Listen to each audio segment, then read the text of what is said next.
Hello, my name is Boone, and I will be talking about the tutorial that is in this game. In this tutorial, I want to accomplish one thing, or two couple things. Number one, the tutorial has to be brief and with as little text as possible. We want to teach the player by actually doing the stuff we want them to do and not through text. That's one of the challenges. The next thing that we want to do is we want the player to be thrown in their seat and thrown into a boss fight as quickly as possible. So those are our two requisites. Let's see what we got. So the first thing we see is we see this chair with this screen. And if you've noticed, I actually had to click on the mouse in order to get to this screen. Now, hopefully this allowed us to do two things. The first thing was I've used my mouse during the menu screen. That's the only way to access this screen. So now the player, I'm hoping, is going to be like, oh, I can move my mouse and maybe I can press it and, trial and, it's a keyboard game, so maybe he'll press it. And then I placed these WASD because I thought it'd be, he would look at the keyboard and maybe he would connect WASD, on the keyboard.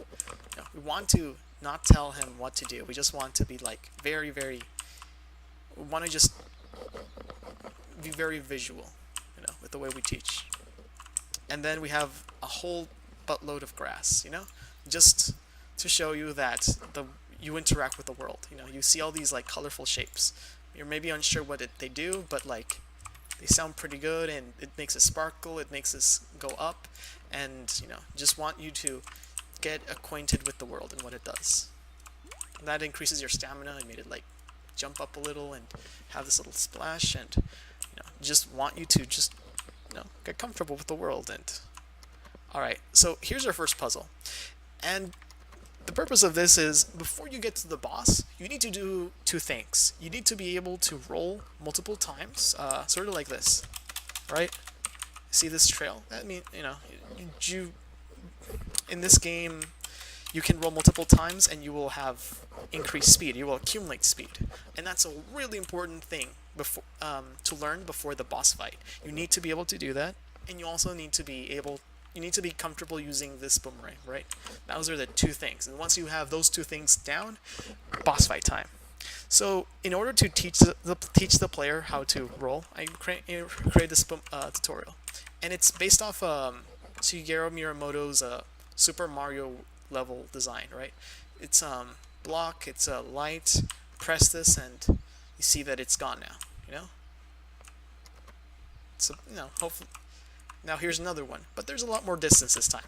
And if you try to cross before, it's not enough. You have to do something. I'm hoping at this point the player is able to just roll intuitively like that. I know he's shocked. It's like the only way I could have made it so that he could pass a barrier. So I'm hoping that he will just do it intuitively. But if he doesn't do it, then he sees grass here, and he goes, oh look, grass. I have seen grass before. I know what to do with it. I can interact with it with the boomerang, and voila, a tip. Okay, it's the D, and you see how it just lights up.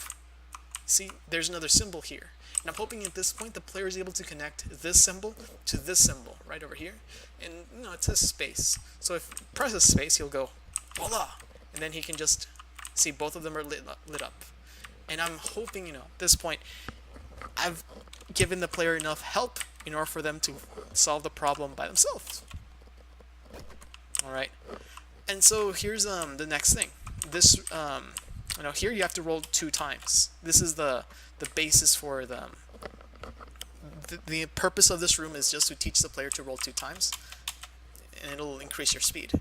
For this, you actually have 2 hints. The first hint is through the sign.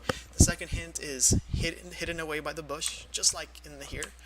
And I'm hoping that the player just doesn't take any hints at all, and he just does it intuitively.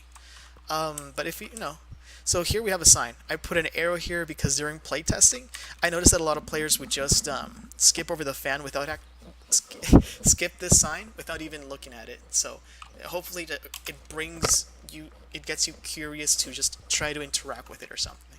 And you talk to it, and it just tells you the answer. Maybe I should make it more of a hint. Yeah, it's just really important. And then just like before, but instead of 1, there's 2. 1, 2, right? Alright, let's... Really did not want to, like, give away the answer there, but, like... Yeah, I really don't want to give the answer away. So here we want to, you know, there are enemies and there's another sign, and this is another important concept. So, in this game, you have this boomerang, right? Oh, see, it does 1 damage. It, like, hit them once, but it didn't kill them, right? And this boomerang is able to actually double in damage, right? It, like, that's just what it does. The first hit, it does 1 damage, but if you hold it like this, it does 2 damage. During playtesting, I noticed that a lot of players didn't actually hold the button, so I have multiple hints throughout the game to remind them that doing this does more damage. And not only that, I also, well, I increased the amount of knockback. Okay, so remember how 1 hit on these guys, like, dealt damage, but it didn't kill them? Okay. See, so the knockback was from here to here, right? And if I just do it like this without charging, see, they barely move at all. And I also do this thing where I freeze the game for just a little bit. It's really hard. It's very minuscule, but it's very, very minuscule. But like, it gives it this extra to make it, just to make it feel like it's doing damage, right? So, you know, here I just want them to get acquainted with the boomerang. These aren't very hostile, but so I added these skeletons, you know, after the little porcupines. You know, these skeletons are a little bit harder, and oh, well, that's a cool feature. I didn't know they could teleport. And at this point, I'm hoping that the player has at least attacks one of the porcupines. And now he has attacked some of the skeletons, and before he can get to this room, he will see the switches, the lights, and then he'll link 2 and 2 together, and the player at this point can only access this room by rolling multiple times. And I'm just hoping that he has used his mouse at some point, you know. Alright. And now, as a reward, we have this little, this guy. He sells, well, he rents things. And, you know, you want to reward players for exploration and stuff, and we have these gems, and we want to, like, reward our players. So here they can get 4 different options. Each of these options are there for a specific purpose. This one is the most expensive one, the big heart. You know, just straight up gives you the most value. You will live longer during the impeding boss fight. Then you have stamina. You know, the stamina is very important during the boss fight. I would say that if you run out of it, you will lose 1 heart. So these are, I would say, the most important. They just allow you to last longer. And then here we have two upgrades. This one is called Follow the Path. If you've seen my videos, you will notice that this is the first thing that I ever programmed. I even thought about just making the game just starting out with this upgrade.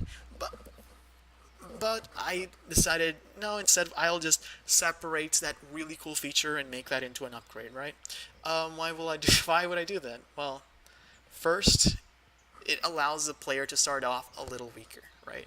I really want him to have access to this a really good upgrade, but not yet. Just later, right? And then when he gets it, he will feel really, really good. And then my personal favorite, Hard Vision, allows you to see enemy health. You know, you fight a boss, and then there's this different psychological effect when you know how much health the boss has versus how much, you know, when you're just hitting him, hoping that he goes down in health. So for this video, I'll get this one. And I will also get the Hard Vision, right? So a couple changes that I've done to this. Look at my stamina bar. Just look at the stamina, you know, as I'm increasing it. Okay, this should be the max distance, right?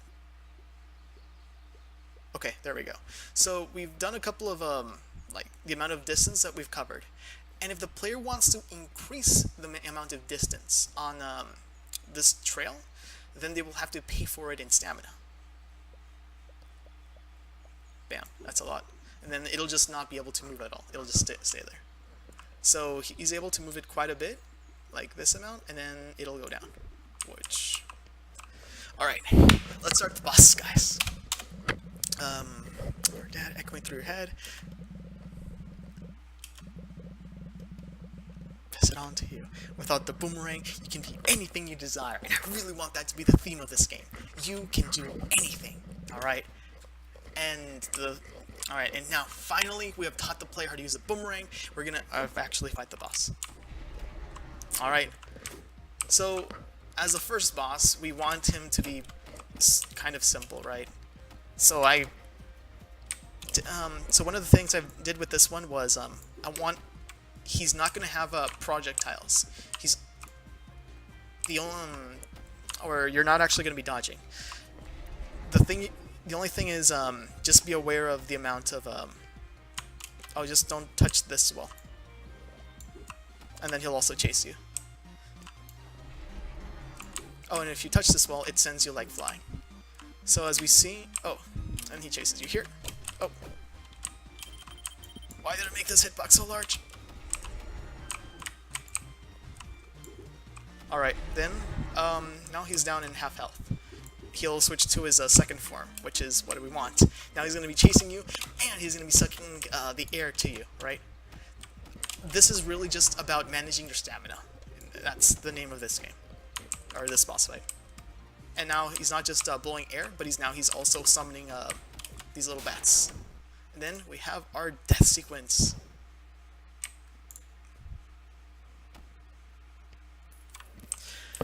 And that was the tutorial and the immediate boss fight that we wanted, right?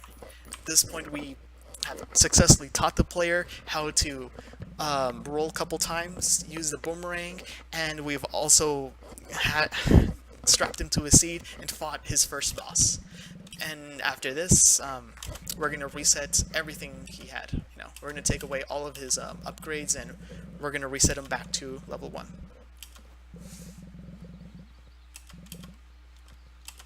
Alright, and the reason we reset him is because when he goes on to the next dungeon, he's going to have a fresh build, right? It's like, whatever build you want to start out with, it's all up to you, buddy. Let's go. And then when you defeat the boss, you'll reset back again. But you can keep treasure. That's the one thing you can keep. And the reason why is, remember, backpack guy? So, what if I want to use my treasure to get an upgrade, so before I start the dungeon? Well, he's got your back, buddy. I know, a person walking up to me. What do I say? Take a deep breath. You practice for this, just like I rehearsed. Okay, let's do it on the count of 3. 1, 2, 3, 2.5. Oh, 3. Hello, I need money. Please rent something for me. And here we have the upgrades. They're a lot more expensive than the ones before the boss fight. That's kind of the point of it. So we'll get the sword.